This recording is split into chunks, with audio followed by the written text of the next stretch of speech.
사람들은 돈을 50군데에 나눠 담으면 안전해진다고 믿습니다. 그건 금융업계가 만들어낸 가장 거대한 거짓말이자 착각입니다. 여러분이 정말 부자가 되고 싶다면 그들이 말하는 안전함이라는 단어부터 의심해야 합니다. 그 안전함은 여러분의 자산을 지켜주는 방패가 아니라 평범함 속에 여러분을 가둬두는 감옥이기 때문입니다. 월스트리트나 여의도의 펀드 매니저들은 여러분에게 끊임없이 분산하라고 조언합니다. 왜 그럴까요? 그게 여러분을 부자로 만들어주기 때문이 아닙니다. 그래야 그들이 해고당하지 않기 때문입니다. 남들 다 망할 때 같이 망하면 핑계라도 될 수 있지만 혼자 독자적인 길을 가다 실패하면 그들은 책임을 져야 하니까요. 그들의 최우선 목표는 여러분의 수익이 아니라 자신들의 자리 보전입니다. 재밌는 건 이 금융 전문가들이 정작 자기 돈을 굴릴 때는 그렇게 하지 않는다는 점입니다. 그들에게는 숨겨진 동기가 있습니다. 바로 수수료입니다. 여러분이 아무것도 하지 않고 가만히 앉아 있으면 그들은 돈을 벌지 못합니다. 그래서 그들은 계속해서 무언가를 팔아야 하고 복잡한 파생 상품을 만들어내고 포트폴리오를 끊임없이 회전시키라고 부추깁니다. 이발사에게 이발이 필요한지 물어보지 말라는 격언이 있습니다. 마찬가지로 수수료를 먹고 사는 사람들에게 어떻게 투자해야 하는지 묻는 것은 고양이에게 생선을 맡기는 것과 같습니다. 여러분은 그들의 인센티브 구조를 꿰뚫어 봐야 합니다. 복잡함은 그들의 친구이고 단순함은 여러분의 친구입니다. 그들이 파는 복잡한 상품들은 대개 여러분의 지갑에서 돈을 빼내 그들의 지갑으로 옮기는 빨대와 같습니다. 우리는 어려서부터 계란을 한 바구니에 담지 말라는 이야기를 귀에 못이 밝히도록 듣습니다. 분산 투자가 곧 지혜라고 배웁니다. 하지만 냉정하게 생각해 봅시다. 여러분이 어떤 사업체를 운영한다고 가정해 보죠. 여러분이 사는 동네에서 가장 잘 되는 빵집 하나를 확실하게 알고 있고 그 가게가 앞으로 10년은 거뜬히 돈을 쓸어 담을 거라는 확신이 있습니다. 사장님의 성실함도 알고 빵맛도 알고 매일 아침 줄 서는 손님들도 봅니다. 그런데 투자 전문가라는 사람들이 와서 이렇게 말합니다. 그 빵집에 전 재산을 넣는 건 위험하니 잘 알지도 못하는 옆 동네 세탁소와 가본 적도 없는 건너편 슈퍼마켓과 이름도 처음 들어보는 벤처기업에 돈을 나누라고 말이죠. 그래야 하나가 망해도 나머지가 살아남는다고 합니다. 이게 과연 합리적인 조언일까요? 아니면 스스로의 무지를 감추기 위한 변명일까요? 자신이 잘 아는 확실한 승자에게서 돈을 빼내어 잘 모르는 열등한 대상에게 나누어 주는 행위가 어떻게 위험을 줄여준단 말입니까? 그것은 위험을 줄이는 게 아니라 확실한 성공의 가능성을 스스로 차단하는 행위입니다. 좋은 사업이란 무엇일까요? 저는 항상 가격 결정력을 봅니다. 만약 어떤 기업이 가격을 올렸을 때 손님들이 다 떠나버린다면 그건 끔찍한 사업입니다. 반대로 디즈니를 보세요. 입장료를 올려도 사람들은 여전히 미키마우스를 보러 갑니다. 애플을 보세요. 가격이 비싸도 사람들은 아이폰을 삽니다. 이게 바로 해자입니다. 여러분이 투자해야 할 대상은 바로 이런 기업입니다. 경쟁자가 나타나도 쉽게 무너뜨릴 수 없는 강력한 성을 가진 기업 말입니다. 이런 위대한 기업을 찾아내는 건 어렵습니다. 하지만 어중이 떠중이 기업 50개를 찾아내는 건 쉽습니다. 사람들은 쉬운 길을 택하고 그것을 분산 투자라고 부릅니다. 하지만 썩은 사과 50개를 모아봤자 싱싱한 사과 1개의 맛을 낼 수는 없습니다. 분산 투자는 사실 무지를 보호하는 수단입니다. 자신이 무엇을 하고 있는지 전혀 모르는 사람들에게는 분산 투자가 필요합니다. 아무것도 모르니까 그냥 시장 전체를 사서 평균이라도 따라가겠다는 전략입니다. 그건 나쁜 전략이 아닙니다. 대부분의 사람들은 기업을 분석할 능력도 시간도 없으니까요. 생업에 바쁜 일반인이 모든 기업의 재무제표를 뜯어볼 수는 없는 노릇입니다. 그런 분들에게는 인덱스 펀드에 돈을 넣어두고 시장의 흐름에 맡기는 것이 현명한 선택일 수 있습니다. 하지만 여러분이 시장 평균 수익률에 만족하지 못하고 진짜 부를 쌓고 싶다면 이야기는 완전히 달라집니다. 부자가 되는 길은 평균에 머무르는 것이 아니라 평균을 압도적으로 넘어서는 순간에 집중하는 데 있기 때문입니다. 여러분이 학교 다닐 때를 생각해 보십시오. 모든 과목에서 평균 점수만 받는 학생이 전교 1등을 할 수 있습니까? 어떤 분야에서 탁월한 성과를 내려면 그 분야에 시간과 에너지를 집중해야 합니다. 돈도 마찬가지입니다. 저는 평생 투자를 해오면서 위대한 기업은 아주 드물다는 사실을 깨달았습니다. 좋은 기회는 하늘의 별처럼 많지 않습니다. 일생을 통틀어 정말 확신할 수 있는 기회는 10번도 오지 않을지 모릅니다. 그런데 사람들은 매일매일 무언가를 사고 팝니다. 마치 좋은 주식이 편의점 삼각김밥처럼 언제든 널려 있다고 생각하는 것 같습니다. 그래서 조금 좋아 보이는 것, 남들이 좋다고 하는 것, 뉴스에 나온 것들을 이것저것 바구니에 담습니다. 그렇게 해서 만들어진 포트폴리오를 보면 잡화점이나 다름없습니다. 동물원처럼 온갖 잡동사니가 섞여 있습니다. 여기에는 치명적인 문제가 있습니다. 여러분이 가진 최고의 아이디어 하나에 집중해도 모자랄 판에 10번째로 좋은 아이디어, 20번째로 좋은 아이디어, 심지어 100번째로 좋은 아이디어에 돈을 섞어버리는 겁니다. 1등짜리 경주마에 걸어야 할 돈을 다리 저는 말에게까지 나눠주면서 위험을 관리했다고 안도하는 꼴입니다. 그건 위험 관리가 아니라 수익률 희석입니다. 훌륭한 기업의 수익을 평범하거나 형편없는 기업들이 다 갉아먹게 만드는 가장 확실한 방법입니다. 많은 사람들이 착각하는 게 있습니다. 투자에서 성공하려면 엄청나게 똑똑해야 한다고 믿는 것이죠. 하지만 저는 반대로 생각합니다. 어떻게 하면 똑똑해질까를 고민하기보다 어떻게 하면 멍청한 짓을 안 할까를 먼저 고민해야 합니다. 우리는 이것을 거꾸로 생각하기, 즉 역발상이라고 부릅니다. 테니스에서 아마추어가 점수를 따는 방법은 강스파이크를 날리는 게 아닙니다. 그저 공을 네트에 걸리지 않고 상대방 코트로 넘기기만 해도 이깁니다. 실수하지 않는 게 중요합니다. 투자에서도 마찬가지입니다. 빚을 내서 투자하지 마십시오. 레버리지는 여러분을 한순간에 파멸로 이끄는 지름길입니다. 아무리 좋은 기업이라도 빚을 내서 샀다가 시장이 폭락하면 여러분은 버티지 못하고 털려 나갈 겁니다. 똑똑한 척 하려다 깡통을 차는 사람들을 수없이 봤습니다. 우리는 그저 바보 같은 짓을 피하려고 노력했고 그 결과 살아남았습니다. 살아남는 것이 강한 것입니다.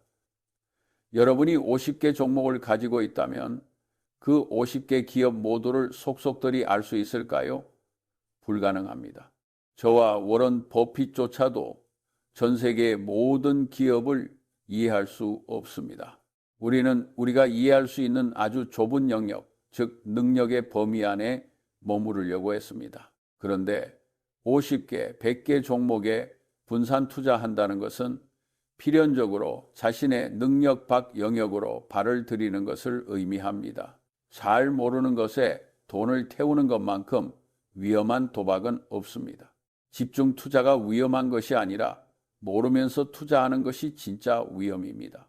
반대로 말하면 여러분이 어떤 기업에 대해 뼛속까지 이해하고 있다면 그 기업 하나에 집중하는 것이 모르는 50개 기업에 분산하는 것보다 수십 배는 더 안전합니다. 우리는 책상 위에 3개의 바구니를 두고 있습니다. 투자함, 투자 안함, 그리고 너무 어려움. 우리에게 들어오는 제안의 98%는 너무 어려운 바구니로 들어갑니다. 제약회사나 첨단 기술 기업, 잘 모르면 건드리지 않습니다. 사람들은 모르는 것도 아는 척하며 투자하지만 우리는 모르는 건 깨끗하게 모른다고 인정합니다. 인정하는 순간 실수를 줄일 수 있습니다. 여러분이 이해할 수 없는 비즈니스 모델을 가진 회사가 주가가 오른다고 해서 배가 아픈가요? 신경 끄세요. 그건 여러분의 몫이 아닙니다. 세상에 돈 벌 기회는 널렸는데 굳이 내가 모르는 어려운 문제와 씨름할 필요가 없습니다. 쉬운 문제를 풀어서 돈을 벌면 됩니다. 높이뛰기 선수가 굳이 2m짜리 발을 넘으려 애쓸 필요가 없습니다. 30cm 높이의 발을 찾아서 사뿐히 넘어가십시오. 워런과 저는 멍청한 짓을 피하려고 노력했을 뿐 남들보다 엄청나게 똑똑한 척을 하려 하지 않았습니다.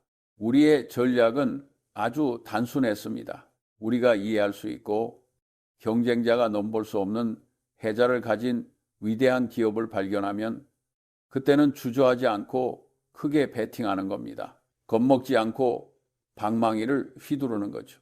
그런데 대부분의 투자자들은 거꾸로 합니다. 잘 모르는 것에 돈을 넣고 불안해하다가 진짜 기회가 왔을 때는 이미 돈이 여기저기 묶여 있어 손가락만 빱니다. 혹은 겁을 먹고 아주 조금만 삽니다. 확신이 있는데 왜 조금만 삽니까? 인생을 바꿀 기회가 눈앞에 있는데 숟가락으로 국물만 떠먹고 마는 격입니다. 기회가 왔을 때 양동이를 들고 나가서 받아야지 골무를 들고 나가서야 되겠습니까? 진정한 안전은 숫자의 분산에서 오지 않습니다. 그것은 지식의 깊이에서 옵니다. 여러분이 투자하는 기업에 대해 누구보다 잘 알고 그 기업이 10년 뒤에도 살아남아 돈을 벌 것이라는 확실한 근거가 있다면 그 한 종목에 전 재산의 절반을 넣는 것이 잘 모르는 50개 종목에 나누는 것보다 훨씬 안전합니다. 집중 투자가 위험하다고 말하는 사람들은 그 기업에 대해 깊이 파고들 노력을 하지 않았거나 그럴 능력이 없는 사람들입니다. 그들은 공부하기 싫은 게으름을 분산 투자라는 그럴싸한 용어로 포장하고 있을 뿐입니다. 만약 여러분이 어떤 기업의 연차 보고서를 지난 10년치 읽지 않았다면, 경쟁사가 무엇을 하고 있는지 모른다면, 그 기업의 제품이 소비자에게 어떤 의미인지 모른다면 여러분은 투자를 하고 있는 게 아닙니다. 그냥 운에 돈을 맡긴 겁니다. 그리고 제발 인플레이션을 잊지 마십시오. 많은 분들이 현금을 쥐고 있는 걸 안전하다고 생각합니다. 은행 예금에 넣어두면 숫자는 줄어들지 않으니까요. 하지만 구매력은 매일매일 줄어들고 있습니다. 정부는 계속 돈을 찍어내고 돈의 가치는 휴지 조각을 향해 달려갑니다. 현금은 안전자산이 아니라 확실하게 녹아내리는 얼음과 같습니다. 그렇기 때문에 여러분은 자산을 가져야 합니다. 물가 상승을 가격에 반영할 수 있는 기업, 돈의 가치가 떨어져도 실물 자산으로서 가치를 지키는 기업의 지분을 가져야만 여러분의 구매력을 보존하고 불릴 수 있습니다. 투자는 선택이 아니라 생존을 위한 필수입니다. 다만 그 투자가 도박이 되어서는 안 된다는 말입니다. 한국의 투자자들을 보면 안타까울 때가 있습니다. 아파트 같은 부동산을 살 때는 입지, 학군, 교통, 미래, 가치까지 꼼꼼하게 따지고 대출까지 끌어와서 사실상 전 재산을 한 곳에 집중합니다. 그것도 모자라 수십 년을 묵혀둡니다. 집값이 조금 떨어진다고 해서 바로 부동산에 달려가 집을 내놓는 사람은 없습니다. 오히려 언젠가 오르겠지 하며 버팁니다. 그런데 주식 시장에만 오면 사람이 변합니다. 옆 사람이 좋다고 하면 사고, 조금만 떨어지면 팔고, 포트폴리오를 화려하게 꾸미려 듭니다. 스마트폰으로 시세를 1분마다 확인합니다. 부동산에 투자하듯 주식에 투자했다면 한국에서도 수많은 부자가 탄생했을 겁니다. 여러분이 살고 있는 그 아파트만큼이나 확실하고 튼튼한 기업을 찾아내는 눈을 기르는 것, 그리고 그런 기업을 찾았다면 아파트를 사듯 묵직하게 돈을 싣는 것, 그게 진짜 투자입니다. 주식은 종이 조각이 아닙니다. 살아있는 사업체의 소유권입니다. 물론 집중 투자는 심리적으로 고통스럽습니다. 내 바구니에 담긴 계란이 깨지면 어떡하나 하는 공포와 매일 싸워야 합니다. 주가가 출렁거릴 때마다 심장이 내려앉을 수도 있습니다. 분산 투자를 하면 이런 고통은 덜 합니다. 하나가 떨어져도 다른 게 오르면 위안이 되니까요. 하지만 그 심리적 편안함의 대가는 처참한 수익률입니다. 시장은 여러분의 인내심을 시험합니다. 주가는 매일 변덕을 부립니다. 하지만 변동성은 위험이 아닙니다. 변동성은 기회입니다. 주가가 기업의 내재 가치보다 훨씬 아래로 떨어질 때, 그때가 바로 기회입니다. 하지만 분산 투자에 길들여진 사람은 이 변동성을 견디지 못합니다. 여기서 가장 경계해야 할 감정은 질투입니다. 여러분의 친구가 혹은 사촌이 주식으로 대박이 났다는 소리를 들으면 배가 아파 견딜 수 없어 합니다. 저 멍청이도 돈을 버는데 나라고 못 벌겠어? 하면서 뇌동매매를 시작합니다. 이게 지옥으로 가는 급행열차입니다. 누군가 나보다 빨리 부자가 되는 것은 내 인생과 아무런 상관이 없습니다. 질투는 유일하게 즐거움이라고는 전혀 없는 죄악입니다. 다른 죄들은 적어도 짓는 순간만큼은 쾌락이라도 주지만 질투는 오직 고통과 자기 파괴뿐입니다. 남들이 미친 짓을 해서 돈을 벌 때 그것을 부러워하지 않고 냉정함을 유지하는 능력, 이것이야말로 투자자가 갖춰야 할 최고의 자질입니다. 기질이 지능을 이깁니다. 부자가 되려면 대중과 다른 길을 가야 하고 그 과정에서 오는 외로움과 불안을 견뎌낼 수 있는 기질이 필요합니다. 세상이 무너질 듯 공포에 질려 있을 때 내가 분석한 기업의 가치를 믿고 더 사들일 수 있는 용기, 그리고 남들이 환호하며 거품을 만들 때 냉정하게 팔고 나올 수 있는 침착함, 이게 없다면 아무리 좋은 종목을 알려줘도 소용이 없습니다. 그리고 이 모든 것의 바탕에는 끊임없는 배움이 있어야 합니다. 저는 평생 똑똑한 사람들을 많이 만났지만 그들 중 책을 읽지 않는 사람은 단 한 명도 보지 못했습니다. 저와 워런은 깨어있는 시간의 절반 이상을 앉아서 읽는 데 씁니다. 세상은 너무나 빠르게 변하고 어제의 지식은 오늘의 쓰레기가 됩니다. 여러분이 매일 밤 잠자리에 들 때 아침에 일어났을 때보다 조금이라도 더 지혜로워져 있지 않다면 여러분은 뒤처지고 있는 겁니다. 주식 시세판을 들여다볼 시간에 책을 읽으십시오. 역사를 읽고 전기를 읽고 심리학을 읽으십시오. 인간의 본성은 변하지 않기에 과거의 실수를 통해 미래를 대비할 수 있습니다. 지혜를 복리로 쌓아 올리는 것, 그것이 돈을 복리로 쌓는 것보다 선행되어야 합니다. 세상은 복잡해 보이지만 진리는 언제나 단순합니다. 돈을 벌고 싶다면 돈을 버는 기계에 올라타야 합니다. 그리고 그 기계가 고장 나지 않고 잘 돌아가는지 감시하는 데 집중해야 합니다. 여러 대의 고물기계에 돈을 나눠놓고 안심하지 마세요. 그건 안전한 게 아니라 확실하게 가난해지는 길입니다. 여러분이 정말 확신을 가질 수 있는 단 두세 개의 기업, 그것이 여러분의 인생을 바꿀 것입니다. 만약 그런 기업을 찾지 못했다면요. 그렇다면 현금을 쥐고 기다리세요. 억지로 투자할 필요는 없습니다. 야구에서 투수가 공을 던진다고 무조건 배트를 휘두를 필요가 없는 것과 같습니다. 주식시장에는 스트라이크 아웃이 없습니다. 좋은 공이 올 때까지 그냥 서 있어도 아무도 뭐라 하지 않습니다. 스트라이크 존 한가운데로 들어오는 내가 가장 잘 칠 수 있는 공이 올 때까지 기다리는 것, 그것이 프로의 자세입니다. 관중들이 야유를 하든 해설자가 떠들든 신경 쓰지 마세요. 내 돈을 지키고 불리는 건 결국 나 자신입니다. 조바심은 투자의 가장 큰 적입니다. 남들이 돈을 벌 때 소외되는 것 같은 기분, 그 포모를 이겨내야 합니다. 멍청한 짓을 하는 군중과 거리를 두는 능력, 그것이 여러분을 부자로 만듭니다. 지금 여러분의 계좌를 한번 들여다보세요. 너무 많은 종목이 들어있지 않습니까? 그 기업들의 CEO 이름은 다 알고 있습니까?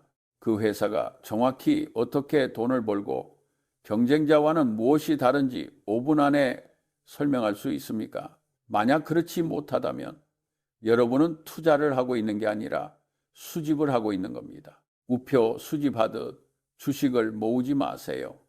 수집은 취미로 하시고 투자는 냉혹한 비즈니스로 대하세요. 불필요한 것들을 걷어내고 진짜 배기에 집중하세요. 안전함이라는 환상을 버리고 확실함이라는 실체를 쫓으세요. 그래야 비로소 부의 문이 열릴 것입니다. 겁내지 마세요. 공부하고 기다리고 확신이 들 때 크게 저지르세요. 그게 전부입니다. 단순하지만 쉽지는 않습니다. 하지만 그 길만이 여러분을 경제적 자유로 이끌 것입니다.